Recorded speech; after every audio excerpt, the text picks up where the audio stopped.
예, 안녕하세요. 타이밍 부동산 인사드리겠습니다. 저의 오늘 주제는 대출 규제가 서울 아파트 가격의 폭락을 가져오다 라고 정해보고 이에 대해서 검증을 하나씩 해나가 보겠습니다. 요즘 서울 아파트 매매가 거래 절벽이라니 가격이 폭락했다느니 현장에 가보니까 아직 가격이 떨어진 게 아니더라니 별별 뉴스가 우리 국민들을 현혹시키고 있습니다. 저는 지금 강남에서 부동산을 중개하고 있는 공인중개사입니다. 거래 절벽이 어느 정도 심각한가 하면은 제가 근무하고 있는 서초구인 경우에 작년 1월과 2월에 합해서 한 920여 건이 거래가 됐습니다. 올해 1월과 2월에 서초구의 아파트 매매량이 54건으로 3월 10일 현재 신고가 되어 있습니다.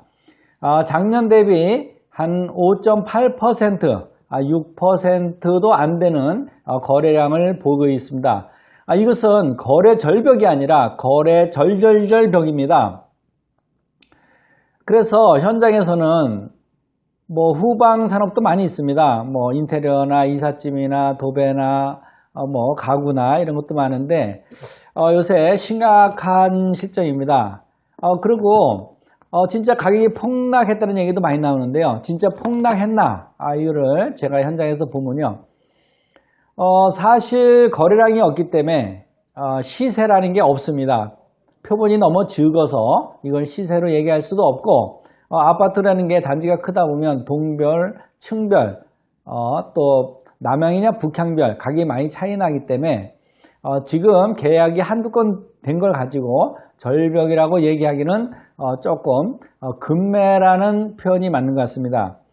현장에 나와보면 시세가 많이 안 떨어졌다고 하는데 사실 거래가 안 되다 보니까 시세가 없습니다. 안 떨어진 게 아니고 계약금을 들고 나와서 부동산을 다녀보시면 얘기가 좀 달라질 겁니다. 그때는 급매도 나올 수 있고 진짜 폭락한 금액에 사실 수도 있는데 사실 지금 계약금을 들고 좋은 아파트에 대단지 아파트에 이렇게 오시는 분은 없습니다.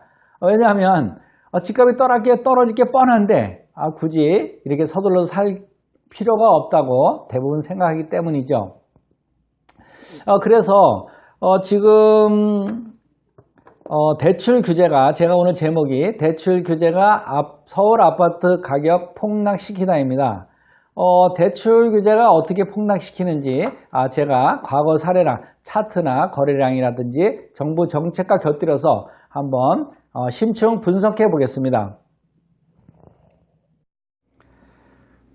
예, 옹구이지신이라고 과거 정부 부동산 시세를 먼저 보고 가겠습니다. 김대중 정부 시절에는 임기 내내 폭락하던 시기였고요.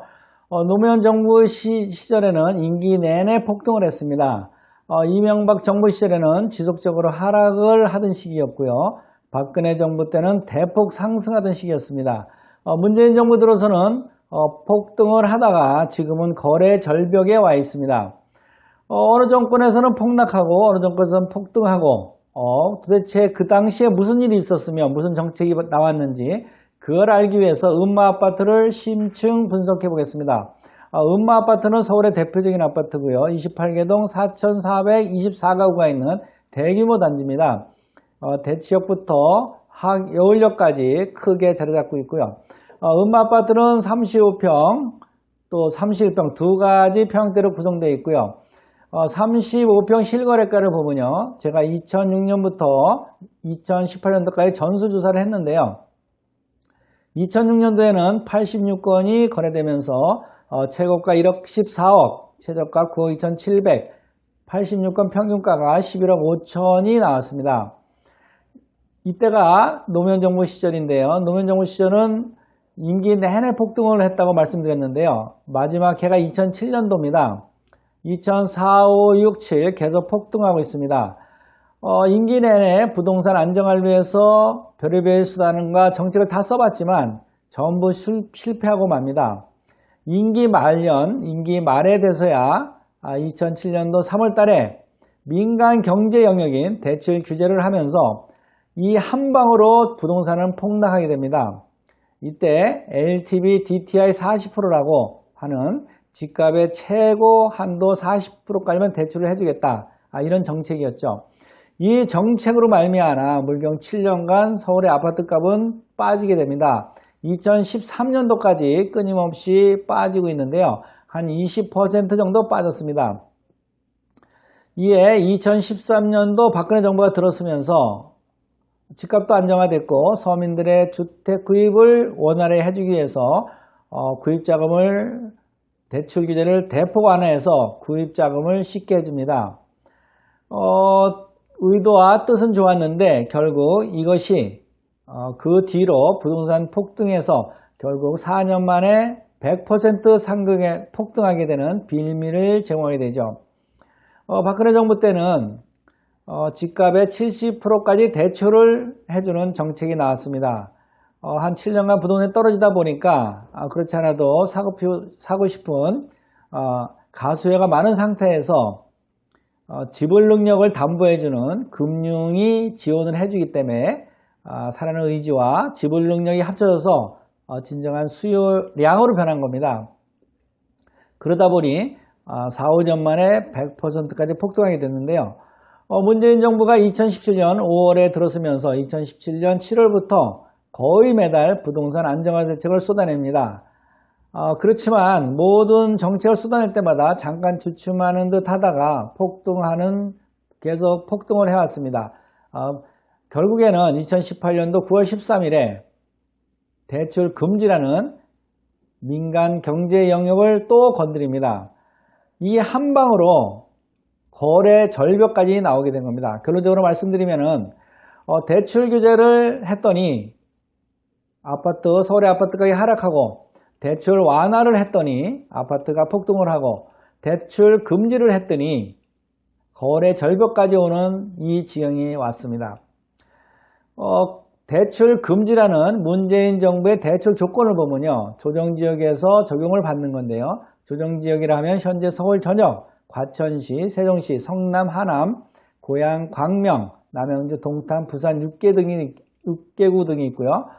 이 지역에서 주택구입자금을 대출을 받을 경우에 무주택자에 한해서 최대 집값의 40%를 한도로 대출해주고 있습니다. 물론 다른 조건도 충족을 시켜야 되지만 어쨌거나 집값의 40% 이상을 받을 수는 없습니다.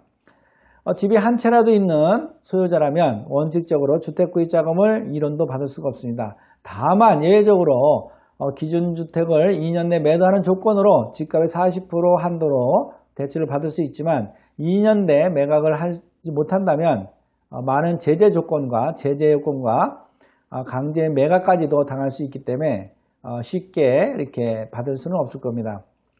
나는 2채 이상 가진 분들은요, 주택구입자금을 1원도 받을 수가 없습니다. 물론 예외 규정도 없습니다.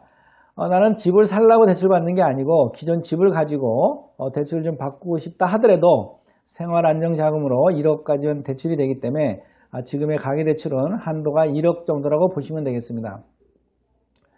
서울에 있는 집을 사면서 대출 없이 사기는 정말 어렵습니다. 우리가 수요라고 하면 사겠다는 의지하고 집을 능력이 있어야 되는데요.